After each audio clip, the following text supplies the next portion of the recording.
జింబాబ్వేతో రెండో టీ20లో భారత యువ ఓపెనర్ అభిషేక్ శర్మ అద్దరగొట్టాడు.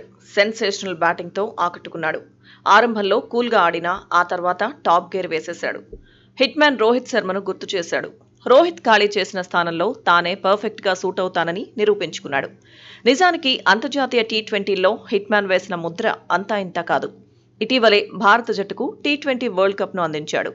కప్ అందుకోగానే అంతర్జాతీయ టీ20లకు గుడ్ బై చెప్పేశాడు. దీంతో రోహిత్ ప్లేస్ ను భర్తీ చేసేది ఎవరు అనే చర్చ జరిగింది. ఆ ప్రశ్నకు సమాధానం అభిషేక్ శర్మ అనుకునేలా హరారీలో యువ ప్లేయర్ రెచ్చిపోయాడు. అటాకింగ్ ఆట తీరుతో మెస్మరైజ్ చేశాడు. 46 బంతుల్లోనే శతకం బాదాడు. మొత్తం 47 బంతులు ఎదుర్కొన్న అభిషేక్ శర్మ 100 పరుగులు సాధించాడు. హ్యాట్రిక్ 6లతో శతకాన్ని పూర్తి చేసుకున్నాడు. జింబాబ్వేపై తొలి అంతర్జాతీయ సెంచరీని నమోదు చేశాడు. 2010లో సరిగ్గా రోహిత్ శర్మ కూడా చెలరేగాడు. జింబాబ్వేపైనే తొలి అంతర్జాతీయ సెంచరీని సాధించాడు. భారత్, జింబాబ్వే, శ్రీలంక తలపడిన ట్రయాంగులర్ సిరీస్లో హిట్ మ్యాన్ వీర కొట్టుడు కొట్టాడు.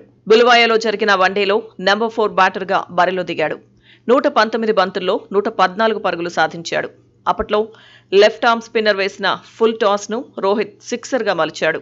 సెంచరీని పూర్తి చేసుకున్నాడు. ఇప్పుడు అభిషేక్ శర్మ కూడా లెఫ్ట్ ఆర్మ్ స్పిన్నర్ వేసిన ఫుల్ టాస్ ను సిక్సర్ గా మలిచాడు. 3 అంకెల మార్కును అందుకున్నాడు. ఓవరాల్ గా చూస్తే రోహిత్ స్థానంలో సరైనోడు దిగాడనే కామెంట్స్ వినిపిస్తున్నాయి. అభిషేక్ లో స్పెషల్ టాలెంట్ ఉందని ఎక్స్పర్ట్స్ చెబుతున్నారు.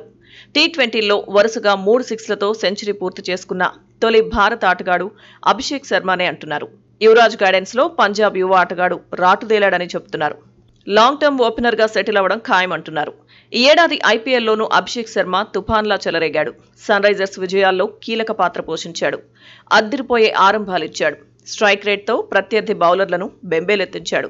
16 మ్యాచ్ల్లో 484 పరుగులు సాధించాడు. 3 హాఫ్ సెంచరీలు కొట్టాడు. సీజన్లో ఏకంగా 42 సిక్స్లు బాదాడు. సయ్యద్ ముస్తాక్ అలీ టోర్నీలోనూ ఇంపాక్ట్ చూపించాడు. ఓపెనర్ గా దుమ్ము రేపాడు. 485 పరుగులు సాధించాడు. 196.46 స్ట్రైక్ రేట్ ను నమోదు చేశాడు. పంజాబ్ ఛాంపియన్ గా నిలవడంలో కీలక పాత్ర పోషించాడు. ఇప్పుడు జింబాబ్వేతో సిరీస్తో కెరీర్ కు బలమైన పునాదులు వేసుకున్నాడు.